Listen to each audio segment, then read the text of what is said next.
Welcome to Artec's video lessons. In this lesson you will learn how to scan a human body with Artec EVA. As long as you know how to set up an optimal environment for scanning and follow our recommendations, you will be able to get a great model after only several minutes of scanning and processing. Avoid dim lighting and unevenly lit environments, as this may affect the texture of the model. A turntable will make scanning much easier, since you won't have to walk around the person. But don't worry if you don't have a turntable. You can just connect EVA to a tablet and battery. That way, you can easily walk around the model without getting caught up in any wires. You can also use a laptop instead of a tablet. Hold the laptop in one hand or use a laptop harness. Make sure that there is sufficient space to walk around the person when scanning without a turntable. Although it is possible to scan virtually anything, clothing and accessories can affect the quality of the scan. If the person is wearing dark or black clothes, consider increasing the texture brightness to make scanning easier. The opposite is true if the person is wearing white. If the person is wearing materials that are difficult to scan, increase the sensitivity. Make sure that the frame rate is set to maximum. This will make scanning easier and smoother. Glasses can affect the texture of the model. We recommend people take them off before being scanned. Keep in mind that scanning takes several minutes and that the person who is being scanned should not move during this time. Make sure that the pose they choose is comfortable to hold for at least a couple of minutes.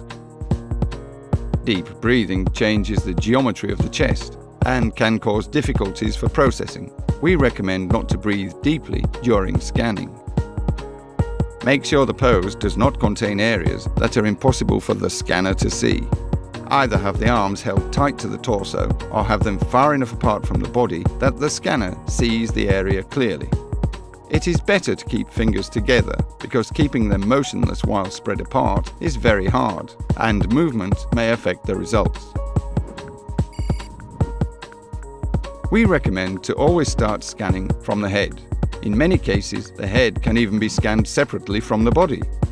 Keeping facial muscles motionless for a long time is very difficult, so we recommend scanning the face with one swift motion. The optimal trajectory for scanning the face quickly and effectively is as follows. Start scanning from the ear to the nose. Lower the scanner to capture the chin from below. Then raise it to scan the area above the forehead. Return the scanner to the nose level and finish scanning the face by moving it over to the second ear.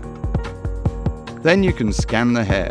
Remember to scan from all angles and always keep the shoulders or back in the scanner's field of view. We'll talk more about scanning hair in a minute. Continue to move the scanner around the head, scanning from all angles. Don't forget to scan behind the ears. If the scanner has problems seeing the hair properly, hold it above the difficult spot for longer so as to accumulate more information. Finish scanning the hair at the same angle at which you started scanning the face.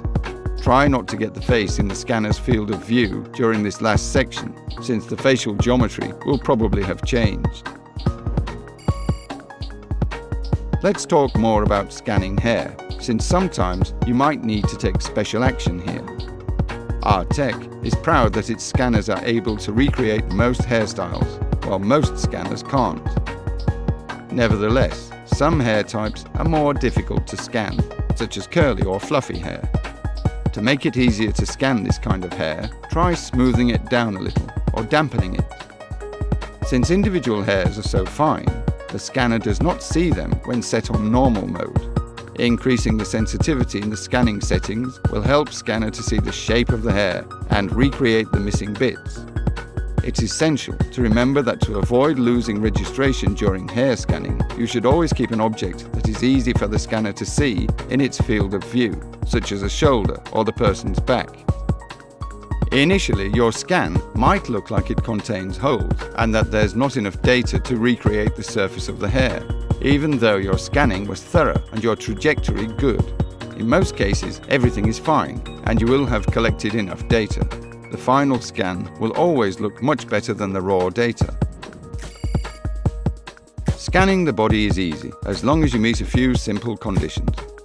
Scanning the body is much like scanning the head. First you scan the front of the torso front, then the side, then the back, and then the other side. After this, you can go on to scanning the legs. Always remember, to get a good scan, you must change the angles of the scanner so it sees the person from every perspective. Legs are generally the most still part of the body, so you can scan them separately. However, scanning the whole body in one scan is also an option. Don't forget to scan the inner side of each leg. When scanning the feet, remember that if the floor contains rich texture, you can use it to restore registration should you lose it. So be sure to scan the floor around the feet. Remember that the feet should also be scanned from all angles. After you finish scanning, ask the person you scanned to hold his or her pose for a minute more in case you missed an area during scanning. Open the scan you made and ensure that it does not have any holes. If there are any holes, rescan the area in question. If you'll follow these advices, after a bit of practice, scanning people will become a piece of cake.